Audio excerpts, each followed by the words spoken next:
एक जंगल में एक बरगद का बहुत पुराना और बड़ा पेड़ था।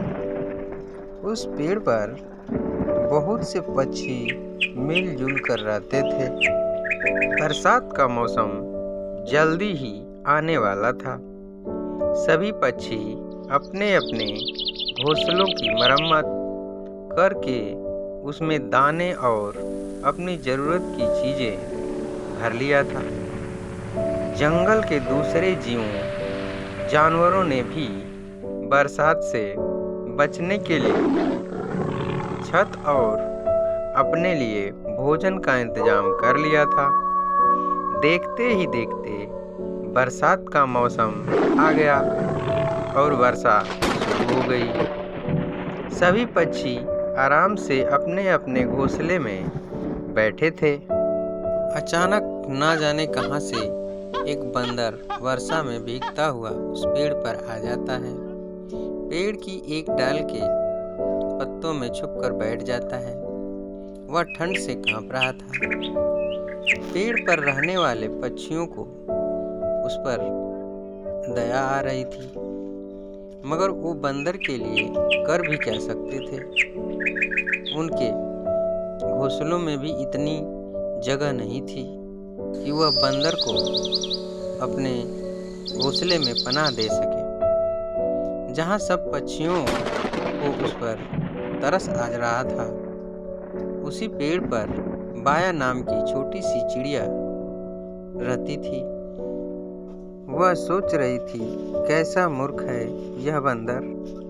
इसके पास भगवान ने हाथ पैर दिए हैं। अगर चाहे तो अपने लिए घर बनाकर उसमें आराम से रह सकता है, मगर उसे तो सारा दिन हुड़दंग मचाने से ही फुर्सत नहीं मिलती।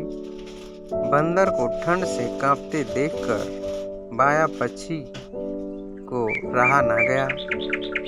वह बोली, बंदर भैया, हम पक्षियों को देखो, हमें देखो, हमारे पास हाथ नहीं है, फिर भी हमने अपने रहने के लिए घर बना लिया है। सर्दी, धूप, बरसात से और अपने बच्चों की भी रक्षा कर लेते हैं।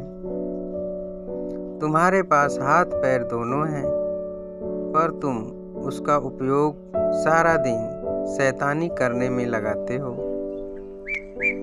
आप ना तो अपना और ना ही अपने बच्चों के लिए बरसात हो या ठंड हो, इससे बचने के लिए जरा भी नहीं सोचते। धिक्कार है आपके जीवन को। बाया पक्षी की बात सुनते ही बंदर को गुस्सा आ गया। उस मूर्ख बंदर ने यह बात नहीं सोची कि बाया पक्षी उसे उसकी हालत देखकर उसे समझा रही है। बंदर को आज जो कष्ट हो रहा है, उसके जिम्मेदार कोई और नहीं, खुद बंदर ही है। वह फिर क्या था, एक ही उछाल में बंदर गुस्से में उस बाया पक्षी के घोंसले वाली डाल पर पहुंच गया और बोला, बाया की बच्ची, तू अपने आप को सयानी समझ रही है? बड़ा घमंड है तुझे अपने घोंसले पर, तो ले। बंदर झपट्टा मारकर बाया का घोंसला तोड़ दिया और जमीन पर फेंक दिया। घोंसले में बैठे बाया के छोटे छोटे बच्चे घोंसले के साथ जमीन पर जा गिरे। बाया जोर जोर से रोने लगी। बंदर दूसरे पक्षियों के घोंसले को भी न तोड़ दे।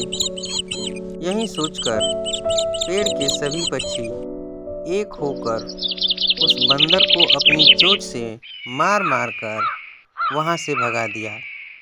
इसलिए कहा जाता है कि मूर्ख को सलाह मत दीजिए, नहीं तो अपना नुकसान तो कर ही रहा है। जाते जाते कहीं आपको भी नहीं ना नुकसान पहुंचा दे।